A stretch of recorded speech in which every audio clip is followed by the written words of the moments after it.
Hello students, welcome in my chemistry class. आज हम 10th class की केमिस्ट्री सेक्शन की बात करने वाले हैं। केमिस्ट्री सेक्शन के अंदर हम देखते हैं कि 5 चैप्टर्स है।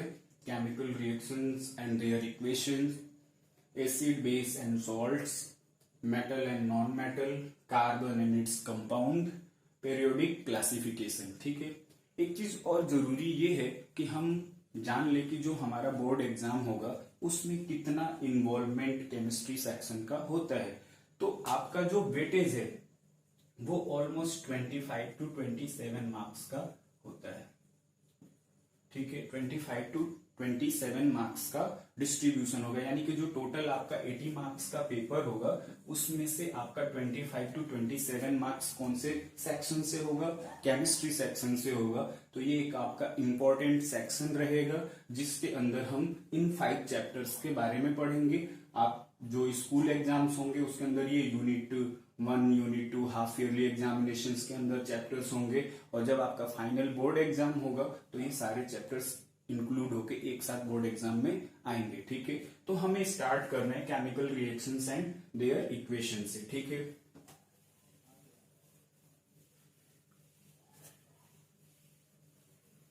देखिए जरा, सबसे पहले हम समझने की कोशिश करते हैं कि chemical reactions and their equations का मतलब क्या है। देखिए, जब आप कोई भी चैप्टर स्टार्ट करते हैं उस चैप्टर के अंदर इंटरेस्ट तभी आपका आता है जब ये आप जानते हैं कि आप क्या पढ़ रहे हैं। आपको सिर्फ बुक की लैंग्वेज नहीं पढ़नी है, आपको किसी का नोट्स कॉपी पेस्ट नहीं करना है।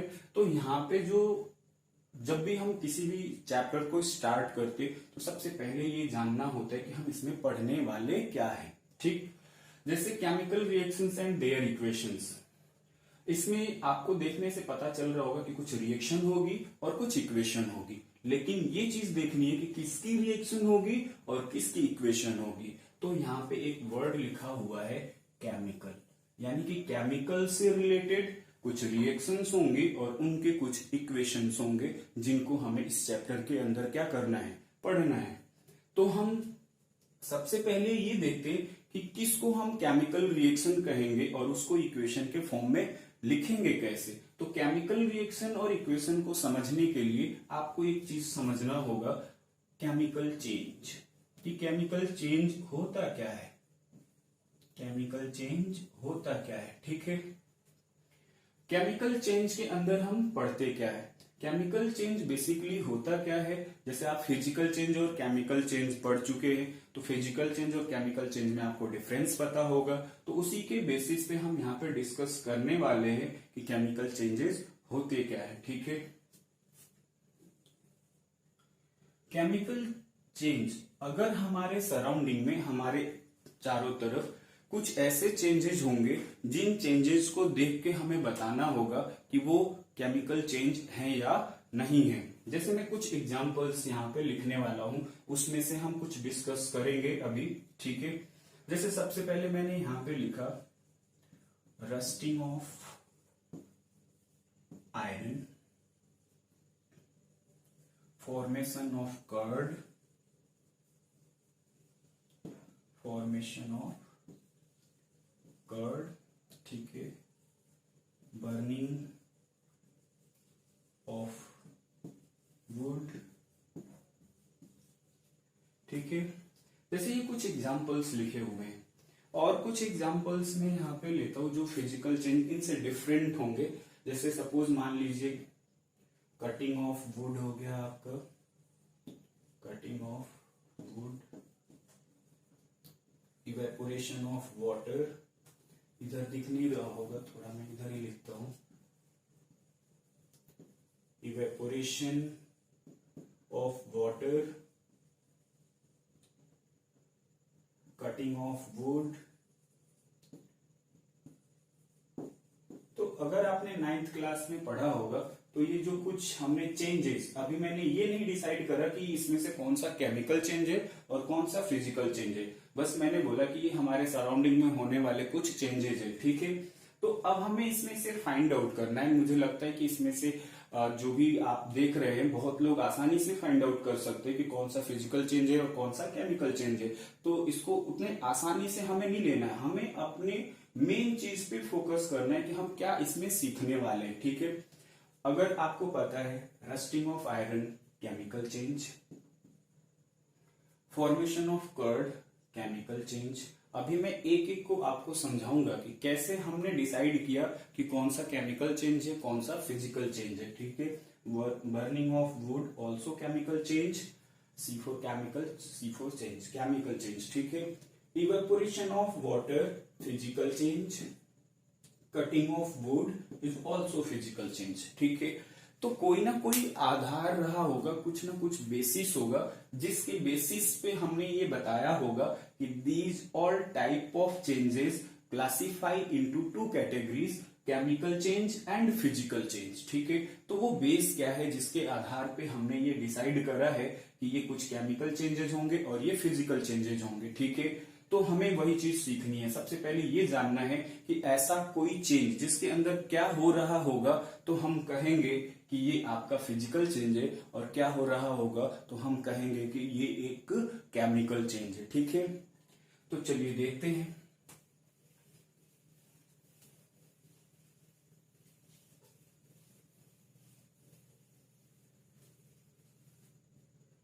जो सबसे पहला हम बेस यूज करते हैं फॉर केमिकल चेंज वो होता है कंपोजिशन।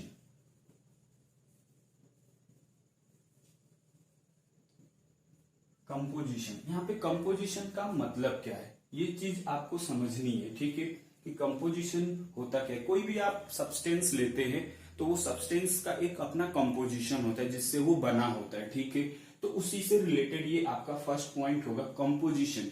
कंपोजिशन कैसे केमिकल चेंज से रिलेट करता है। ठीक है, मैं एक यहाँ पे बात बोलता हूँ, एक सिंपल सा एग्जांपल लेता हूँ। जैसे मिल्क है, मिल्क में अगर हम स्मॉल क्वांटिटी में कर्ड मिक्स कर देते हैं और 4 to 5 आवर्स छोड़ देते हैं तो वो कर्ड में कन्वर्ट हो जाता है। हो जाता है नहीं हो जाता, ये आपके डेली रूटीन का एक एग्जांपल है। अब आप मेरी बात को जरा ध्यान से समझिएगा, यहाँ कंपोजिशन से क्या मतलब है। मेरे कहने का मतलब ये कि जो मिल्क है, मिल्क का जो कंपोजिशन होगा, जिस तरीके से वो मिल्क का अपना एक ग्रेडियंट होगा कि उसमें फैट है, प्रोटीन है, ये चीजें उसके अंदर प्रेजेंट है, क्या जो कंपोजिशन मिल्क का होगा आफ्टर चेंज, ये चेंज हुआ है या नहीं हुआ है। तो अगर मिल्क आपका कर्ड में चेंज हुआ तो जो कर्ड बना क्या उसका भी कंपोजिशन मिल्क जैसा होगा, तो आप डेफिनेटली कहेंगे कि बिल्कुल नहीं होगा। तो ऐसे में क्या हुआ कि इसका कंपोजिशन क्या हो गया, चेंज हो गया। तो जब किसी भी चेंज के अंदर किसी भी सब्सटेंस का जो कंपोजिशन है अगर वो चेंज हो जाता है तो उस चेंज को हम कहते हैं केमिकल चेंज। लाइक एक केमिकल चेंज लेते हैं, केमिकल चेंज जैसे आयरन है। आयरन आपको पता है कि अगर वो मॉइस्चर के कांटेक्ट में, यानी कि किसके कांटेक्ट में, वाटर, मॉइस्चर का मतलब क्या हो गया, वाटर के कांटेक्ट में आता है।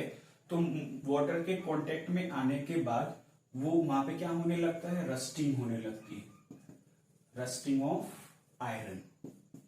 अभी हम ये भी पढ़ेंगे कि रस्टिंग ऑफ आयरन में बनता क्या है। ठीक है, अभी फिलहाल समझने के लिए कि आपने एक प्योर फॉर्म ऑफ आयरन लिया, ये जो आयरन है ये प्योर है, लेकिन जैसे ही मॉइस्चर के कांटेक्ट में आता है आप देखेंगे उस पर ब्राउन एक लेयर बन जाती है, तो वो उसी को हम बोलते हैं रस्टिंग ऑफ आयरन। अब मेरी बात को समझना आप जरा ध्यान से कि जब आयरन वाटर के कांटेक्ट में आया होगा और जब ये रस्ट हुआ होगा यानी कि कोरोजन हुआ होगा, रस्टिंग ऑफ आयरन हुआ होगा, तो उस टाइम पे जो आपका प्योर फॉर्म होगा उसमें सिर्फ और सिर्फ आयरन होगा। यहाँ पे सिर्फ और सिर्फ क्या होगा, आयरन होगा। तो जो इस आयरन की कंपोजिशन है, जो आयरन की प्रॉपर्टी है, क्या वही प्रॉपर्टी इस रस्टिंग ऑफ आयरन की भी होगी जैसा आयरन प्योर फॉर्म में यहाँ पे दिख रहा है, क्या वैसे ही आयरन उस रस्टिंग ऑफ आयरन में भी दिखेगा? तो बिल्कुल नहीं दिखेगा। आप देख भी सकते हैं, जो यूज हम प्योर आयरन का कर सकते हैं, क्या उस रस्टिंग ऑफ आयरन से कर सकते हैं? बिल्कुल नहीं कर सकते। तो इसका मतलब है कि इस आयरन की एक अपनी अलग प्रॉपर्टी है, अलग कंपोजिशन है, और रस्ट हुए आयरन का एक अलग कंपोजिशन है, वो कुछ और बन चुका होगा, वो आयरन नहीं होगा। तो दोनों की जो कंपोजिशन है वो क्या हो गई? चेंज हो गई। तो इस तरीके से हम बोल सकते हैं कि केमिकल चेंज के अंदर कंपोजिशन क्या हो जाता है? चेंज हो जाता है। ठीक है, तो पहला हमारा बेस था कि अगर कोई भी चेंज हमारे सराउंडिंग में होता है तो उस चेंज को हम कैसे बोलेंगे कि ये फिजिकल चेंज है या केमिकल चेंज है? तो वो है कंपोजिशन। ठीक है, तो इस बात को आपको ध्यान में रखना है। ठीक है, दूसरी बात हम करते हैं यहाँ पे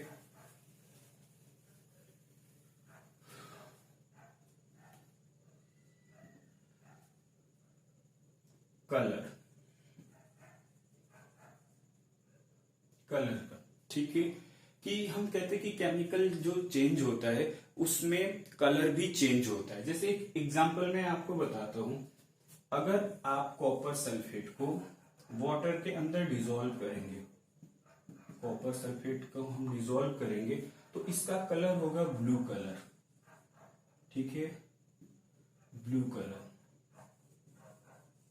ठीक है, इसका कलर होगा ब्लू कलर। ठीक है, जब इस सॉल्यूशन के अंदर हम एक जिंक की रॉड डाल देते हैं, ये किसका सॉल्यूशन है? कॉपर सल्फेट का, कॉपर सल्फेट का एक्वस सॉल्यूशन है। ठीक है, इसमें हमने किसकी रॉड डाल दी? जिंक मेटल की रॉड डाल दी। ठीक है, जब आप जिंक मेटल की रॉड को कॉपर सल्फेट सॉल्यूशन के अंदर डालेंगे तो जो इसका ब्लू कलर है वो डिसअपियर होने लगेगा। डिसअपियर होने का मतलब है कि यहाँ पे कलर में चेंज हो रहा है, और वो चेंज इंडिकेट करेगा कि जब जिंक को कॉपर सल्फेट सॉल्यूशन में डाला गया तो वहां पे एक केमिकल चेंज हुआ, और उस मतलब कलर चेंज हुआ, और उस कलर चेंज होने से हम बोलेंगे कि वहां पे क्या हुआ है? केमिकल चेंज हुआ है। तो इस तरीके के हम कुछ एग्जांपल्स भी डिस्कस कर सकते हैं, बट ये एग्जांपल बेटर है, इसी की रिएक्शन भी हमें आगे पढ़नी है, इसलिए मैंने आपको इस एग्जांपल के थ्रू समझाया है कि इसमें किस तरीके से कलर चेंज होने के बेसिस पे हम बोल सकते हैं कि यहाँ पे कोई केमिकल चेंज हुआ है। तो I think, is it clear?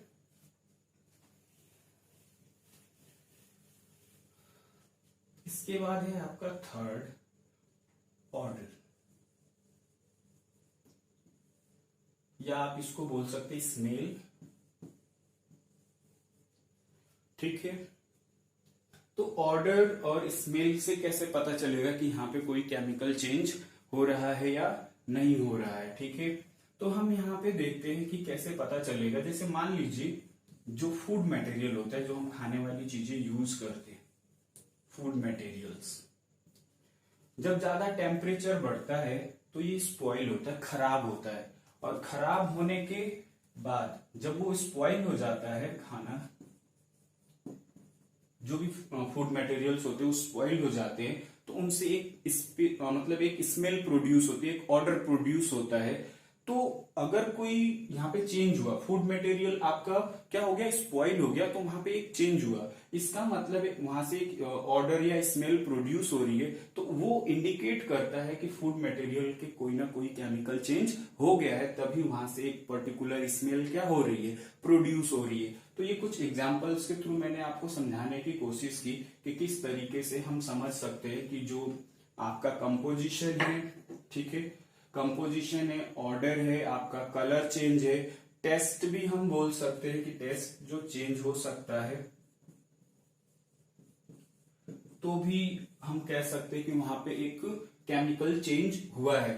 जैसे कि सिंपल सा एग्जांपल अभी अभी हमने पढ़ा था, मिल्क जब कर्ड में चेंज हो जाता है तो क्या मिल्क और कर्ड का टेस्ट बदल जाता है या नहीं बदल जाता है? बिल्कुल बदल जाता है। तो जब किसी चेंज के थ्रू किसी का टेस्ट बदल जाए तो हम कहेंगे कि वो भी एक केमिकल चेंज होगा। तो क्लियरली हमें जब किसी भी चेंज को कंसिडर करना होगा तो हम कुछ कंडीशंस उसमें अप्लाई करेंगे। पहला कंडीशन अप्लाई करेंगे, क्या करेंगे? कंपोजिशन में चेंज। दूसरा किसमें चेंज? कलर। तीसरा ऑर्डर या स्मेल। और चौथा हम क्या बोल सकते हैं? टेस्ट। तो अगर किसी भी चेंज में इनमें से कुछ भी होता है, composition change, colour change, order change, taste, तो हम कहेंगे कि वो कैसा चेंज होगा, वो एक केमिकल चेंज होगा। तो आई थिंक ये बात आपको समझ में आ गई होगी। ठीक है, अब हमारे सामने एक क्वेश्चन अराइज होता है कि ये जो केमिकल चेंजेस थे जिनके बारे में हमने सीखा अभी, अब उनको हमें केमिकल रिएक्शन के फॉर्म में रिप्रेजेंट करना है, केमिकल इक्वेशन के फॉर्म में रिप्रेजेंट करना है। ठीक है, अब जैसे यहाँ पे एक एक्टिविटी में आपको बताता हूं, जैसे एक एक्टिविटी है आपकी एनसीईआरटी की,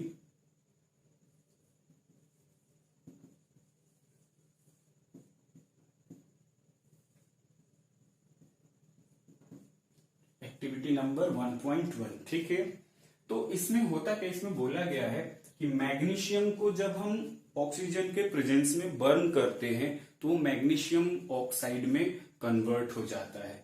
ठीक है, ये बात अगर हम एक लैंग्वेज में लिखें तो वो काफी लंबा हो जाएगा कि मैग्नीशियम को जब हम ऑक्सीजन के प्रेजेंस में बर्न करते हैं तो वो मैग्नीशियम ऑक्साइड में कन्वर्ट होता है।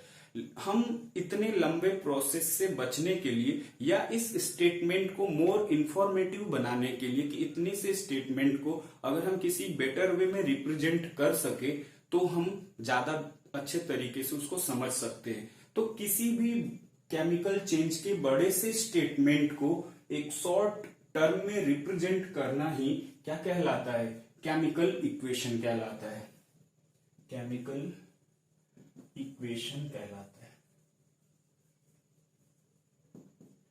अब आप ये बात समझे होंगे कि केमिकल इक्वेशन का मतलब क्या हुआ, कि कोई स्टेटमेंट मैंने लंबा चौड़ा बोला, अगर हम उसको शॉर्ट में एक रिप्रेजेंट करें तो उस शॉर्ट में रिप्रेजेंट करने का जो मेथड होता है उसी को हम बोलते हैं केमिकल इक्वेशन। जैसे यहाँ पे बोला गया है कि एक एक्टिविटी है 1.1 जिसमें बोला गया कि मैग्नीशियम को जब हम ऑक्सीजन के प्रेजेंस में बर्न करते हैं तो मैग्नीशियम ऑक्साइड बनता है। तो इतनी बात मैंने बोल दी। अब अगर हमें इसको लिखना है तो हम इसको लिख सकते हैं, मैग्नीशियम की रिएक्शन किसके साथ, ऑक्सीजन के साथ, और ये क्या बनाता है, मैग्नीशियम ऑक्साइड। जब आप मैग्नीशियम ऑक्सीजन, यहां पे मैंने लिख दिया एक स्टेटमेंट के फॉर्म में लिख दिया कि मैग्नीशियम हो गया, ऑक्सीजन हो गया, मैग्नीशियम ऑक्साइड हो गया।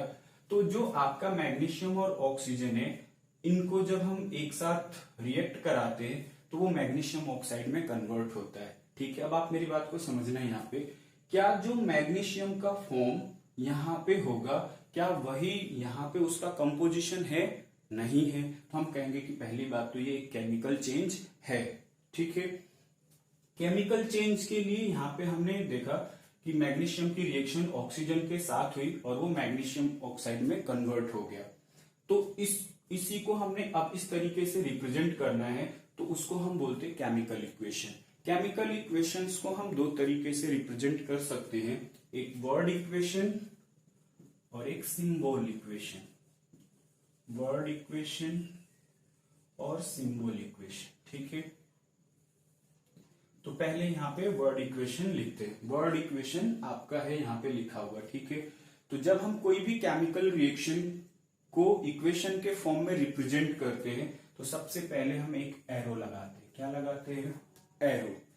एरो के एलएचएस में जो लिखा होगा वो आपका क्या कहलाएगा, रिएक्टेंट, और जो एरो के उस साइड में लिखा होगा वो कहलाएगा आपका प्रोडक्ट।